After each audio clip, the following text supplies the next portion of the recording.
2018 marks the 35th year of independence for St. Kitts and Nevis.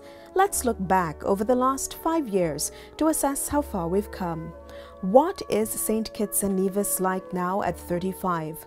What was the mood and scene in St. Kitts and Nevis at 30? 2013 to 2014. These were golden years for St. Kitts and Nevis. During the 15 years prior, the country grappled with many challenges. Between 1998 and 2008, there were 3 major hurricanes which devastated the housing stock and infrastructure, amounting to loss and damage at over $700 million. In 2005, the decision had been taken to close the sugar industry due to the loss of preferential trade access to European markets. Thousands of displaced sugar workers had to be provided with options for gainful employment and business operations. In order to facilitate this with as little disruption as possible, the Labour administration had to engineer the shift of an entire economy from one economic pillar, sugar, to another, tourism and services, which took years of planning and decisive strategic action. This was followed rapidly by the 9/11 terrorist attacks in New York in 2001 and the global financial crisis in 2008, which threatened to reverse all the gains we had made as a nation. From 2010 to 2011, violent crime began to emerge as a serious and persistent social issue, due in part to an increase in regional trafficking in drugs and guns. Through all these challenges, St. Kitts and Nevis was able to weather every storm, overcome every crisis, and emerge stronger and better than ever. Under the steady and capable leadership of the Labour Party, St. Kitts and Nevis was able to perform an economic miracle that stands out as a model in the OECS sub-region.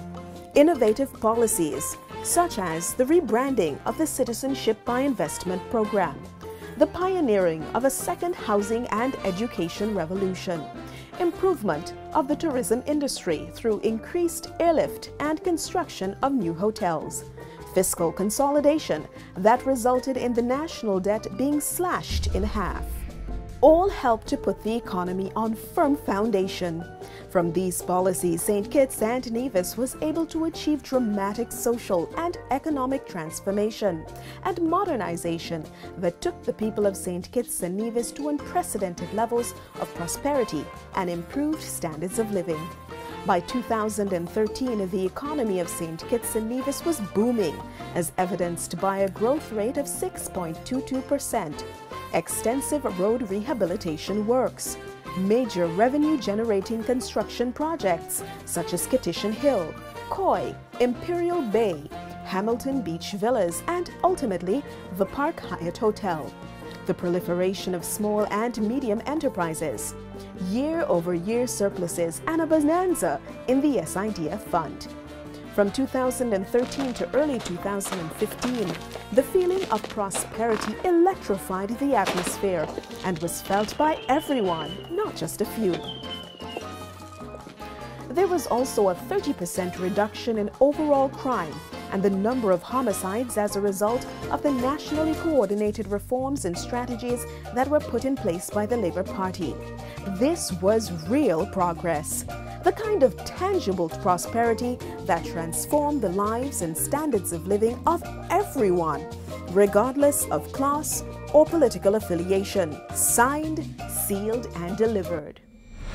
2015 to 2018. After 3.5 years of team unity, what is the reality on the ground for the majority of Kittitians and Nevisians? The GDP growth rate has declined to a mere 1.74% in 2017. Government savings declined from EC 544 million in 2014 to 91.7 million in 2017. SIDF revenues declined from EC 414.3 million at the end of 2014 to EC 253.61 million by 2017. Government overall surplus narrowed from EC 104 million in 2014 to 64.7 million. Nevis went from surplus in 2014 to a deficit of EC 16.1 million in 2017 at a time of unprecedented budgetary support from St. Kitts to the tune of over $4 million per month for a total of EC $59 million for 2017. Manufacturing dropped 6.5%. Consumer prices are rising. Income from rents and business activities decreasing. Many of our once thriving business enterprises, like TDC, have seen their operating profits slashed by 63.6%. Both St. Kitts and Nevis are suffering economically. Team Unity's record is one of economic mismanagement and squandermania. Team Unity promised to bring change, but the only change it brought was a change for the worse. On every indicator, the present government is performing badly. Their record is a record of failure. Their record is a record of hypocrisy. Their record is a record of incompetence. In health, they are failing. On housing, they are failing. On the issue of crime, they are failing. In the area of good governance, they are failing. This is the current state of affairs our country is facing in this, the 35th year of our independence. When contrasted with the hopefulness and prosperity that was tangibly felt when our nation turned 30, it has become very clear that we are a nation that has gone astray. We are a nation that has been betrayed by the ones we entrusted to serve as our leaders. It is time for a new beginning. St. Kitts and Nevis is in need of leadership that puts people first.